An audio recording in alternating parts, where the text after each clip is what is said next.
गाडी गाडी पछाडि सर्नुहोस् न हामी छोड्दिन्छौँ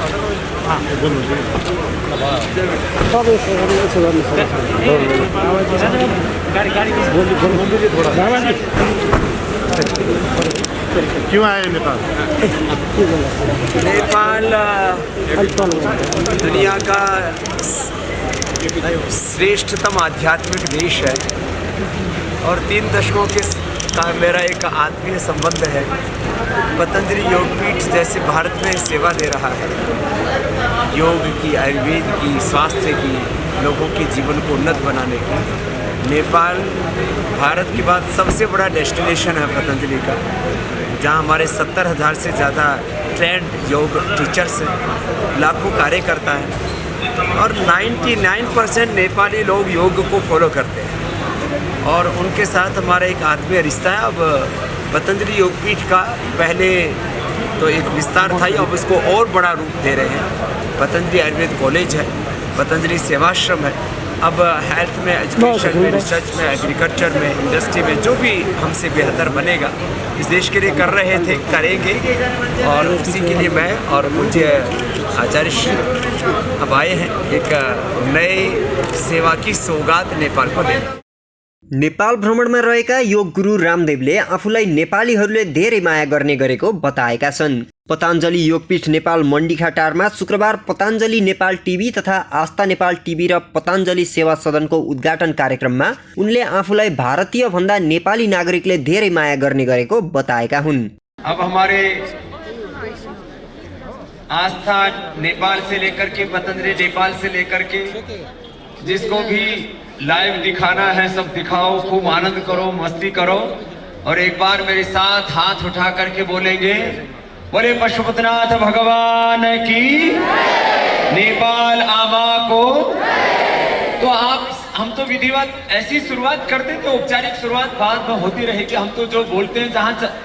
वो एक फिल्मी डायलॉग लोगों ने बना रखा, बोलो हम जहाँ से चलते वहाँ से दुनिया शुरू होती है। भौगोलिक रूपमा फरक स्थानको भए पनि सांस्कृतिक र धर्मको पूर्वज एउटै रहेको भन्दै आफू राजनीतिक दृष्टिकोणले भारतको नागरिक भए पनि सांस्कृतिक रूपले विश्वकै नागरिक भएको बताएका छन्। तो हम कोई औपचारिक अनौपचारिक नहीं होते, हम तो एक एक पल योग के लिए, धर्म के लिए, संस्कृति के लिए, सेवा के लिए, मानवता के लिए जीते हैं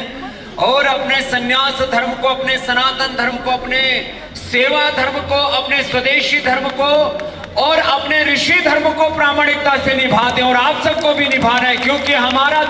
राजनीतिक रूप से देश अलग हो सकता है, 2 देश हो सकते हैं, भारत और नेपाल, लेकिन हमारे पूर्वज एक, हमारे पूर्वजों की संस्कृति के एक है, हमारा धर्म अध्यात्म एक, हमारे मूल्य एक, हमारे सिद्धांत एक है और उन्हीं एकता के मूल्यों पर चल करके,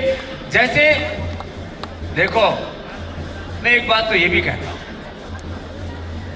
कि मेरा राजनीतिक जो एक रूप से ना किसी को सर्टिफिकेट चाहिए होता है कि आप किस देश के सिटीजन हो, कहीं जाना हो तो उसके लिए पासपोर्ट, वीजा आदि जरूरत पड़ती है, भले ही, और ये भगवान का विधान है, भले ही मैं भारत का राजनीतिक हूं, राजनीतिक दृष्टि से वहां का नागरिक हूं, राजनीतिक दृष्टि से भले ही मैं भारत का नागरिक हूं, लेकिन आध्यात्मिक दृष्टि से स्वामी रामदेव और आचार्य बालकृष्ण विश्व नागरिक है, वर्ल्ड सिटीजन। नेपाललाई अर्गानिक, सामाजिक र सांस्कृतिक रूपले विकास भएको हेर्न चाहेको बताउने उनले यसमा पतञ्जलिको पनि भूमिका रहने दाबी गरेका छन्। स्वामी रामदेव 1 रुपए नेपाल से लेकर के हिंदुस्तान नहीं गया, आपके सामने खड़ा हुआ और प्रामाणिकता से इस बात को कह रहा। यहाँ से बहुत से साधु संत महात्मा आते होंगे कहीं से भी, मैं किसी की आलोचना नहीं कर रहा हूं, कुछ ना कुछ तो दक्षिणा जरूर लेके जाते हो। साधु और दक्षिणा ना ले, ऐसे कैसे हो सकता है? कोई भी साधु संत आते होंगे, दक्षिणा लेकर के जाते होंगे, लेकिन स्वामी रामदेव ने तन मन धन से, अपने जीवन से, अपने कर्म से इस नेपाल भूमि की सेवा की और करोड़ों रुपए, चाहे वो पतंजलि का आयुर्वेदिक कॉलेज है, चाहे वो पतंजलि योगपीठ अभी जहां हम खड़े हैं, चाहे धूलीखेल में है, और अभी तो इस देश में, नेपाल देश में शिक्षा और संस्कार की एक नई अलग जगाने के लिए, जो हम पतंजलि गुरुकुलम और आचार्य कुलम के माध्यम से, पतंजलि विश्वविद्यालय के माध्यम से भारत में सेवा कर रहे हैं, ऐसे ही नेपाल राष्ट्र में एजुकेशन की बहुत बड़ी सेवा पतंजलि शुरू करने वाला है। मैंने आदरणीय श्री प्रधानमंत्री जी के साथ साथ हमारे प्रचंड साहब के साथ साथ जो भी यहाँ के तंत्र में व्यवस्था में लोग हैं उनसे भी बात की है, और इस भावना के साथ कि यहाँ बच्चों को वर्ल्ड क्लास एजुकेशन मिले। यहाँ जिस बच्चे के पास थोड़े से पैसे होते हैं, कोई भारत चला जाता है पढ़ने के लिए, कोई ऑस्ट्रेलिया चला जाता है, कोई यूरोप चला जाता है, कोई यूके, यूएसए, कोई कनाडा, कहीं ना कहीं बाहर ढूंढते हैं, कोई छोटे छोटे और देशों में चला जाता है, किसी को मेडिकल की एजुकेशन लेनी, किसी को इंजीनियरिंग की एजुकेशन लेनी है। हम एजुकेशन का भी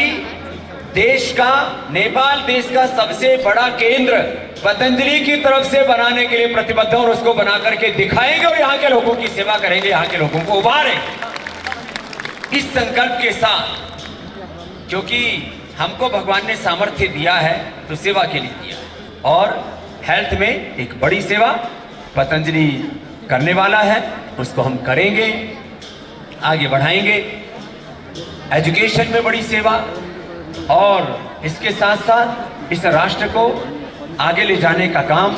वो भी बहुत बड़ा काम है। सो कार्यक्रममा प्रधानमन्त्री शेरबहादुर देउवा लगायतका शीर्ष नेताहरूको सहभागिता रहेको थियो।